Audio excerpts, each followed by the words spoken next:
1 minute. Thank you very much. Our second evaluator, who will introduce our second speaker, is Richard McIntosh. Please welcome Rick.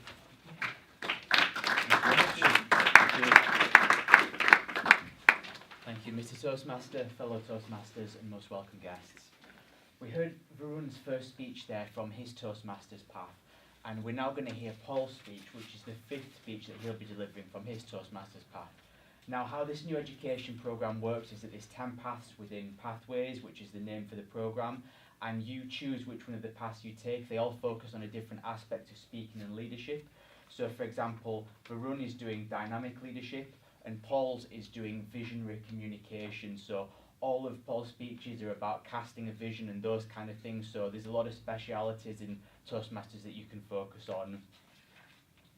Like Varun, Paul also has some objectives that he's got to hit with his speech, and I think this is quite an interesting one to give because Paul doesn't just have to prepare a speech, he had to do a questionnaire before that would have then help to prompt him about what exactly he's going to speak about.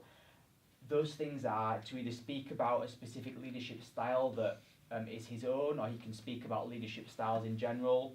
And interesting for a Toastmaster speech, it can be any type of speech that he chooses, so it can be humorous, informational, educational, just anything that he wants as well.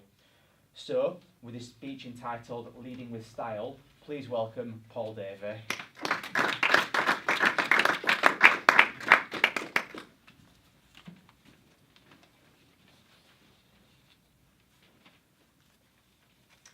There are leaders, and there are those that lead. Leaders hold a position of power or authority, while those that lead inspire those around them. We follow those that lead, not because we have to, but because we want to. We follow those that lead, not for them, but for ourselves. These are the words spoken by Simon Sinek in his TEDx talk called Great Leaders Who Inspire Action. For those who don't know, I'm the president of this club. And to be honest, I never wanted to lead. I came to Toastmasters because I believed I had great ideas. But for some reason, any time I tried to explain them to other people, they either wouldn't listen or they didn't understand. When I came to Toastmasters, I then had the opportunity to write down my ideas, craft them. I then had an audience who'd signed up to sit there and listen, to try and understand, and to give me feedback.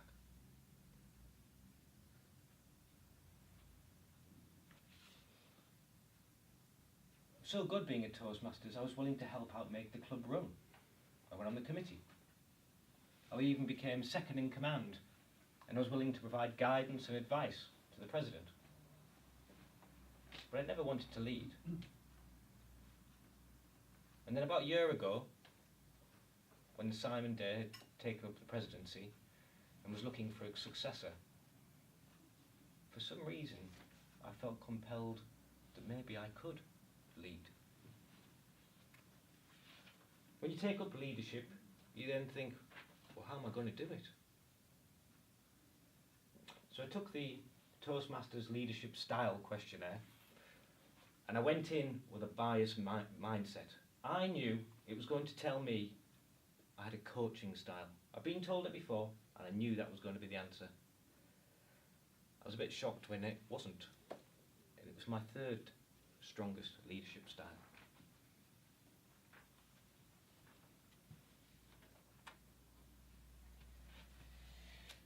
When I think of a coach, I think of those American sports college coaches. Go, go, go, go, harder, harder, come on. What you call that? Get down and give me 10 press-ups. Well, in actuality, in my life, I do coaching in jiu-jitsu. So I'm a slightly higher rank than new people who come in. I'll work with new students one-on-one. I'll explain the fundamental principles. I'll break down techniques step by step, and we'll go through slowly. coaching style is effective in a one-to-one situation. You build rapport, you build a bond. You challenge the individual, you help them build skills and hopefully fulfill some potential. My second style was democratic. When I thought of democratic, I thought of a politician. Stood up, waving to the public, holding newborn babies, kissing them on the forehead, and stood up in front of people, telling them everything that was wrong with the world, and maybe not necessarily how they were going to fix it. But for me, democratic style comes in the committee meetings I hold for Toastmasters. Everyone has an equal voice, and I need to hear what everyone thinks in certain subjects. Now, the democratic style is very effective when you need to solve a complex problem or you need to find direction.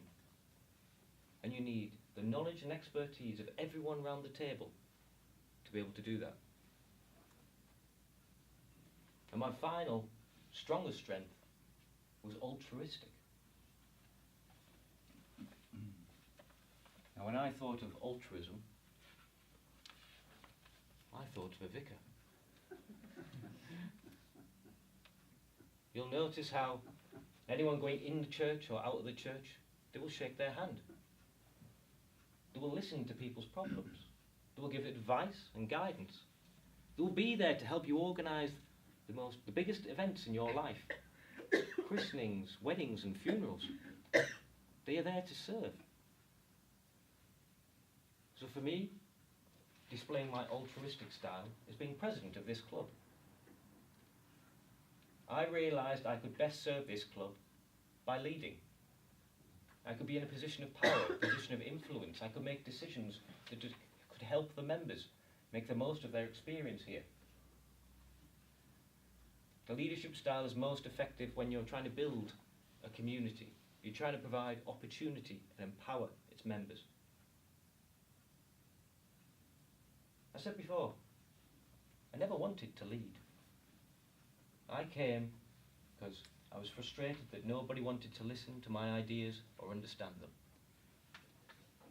But once you find a cause or a purpose or a belief or a mission, if to achieve that you have to lead, then so be it. As long as you know why you're leading and what leadership means to you, you can do a good job. And for me, leadership is summarised in the words of Rosalind Carter. Leaders take people where they want to go. Great leaders take people where they don't want to go, but where they ought to be.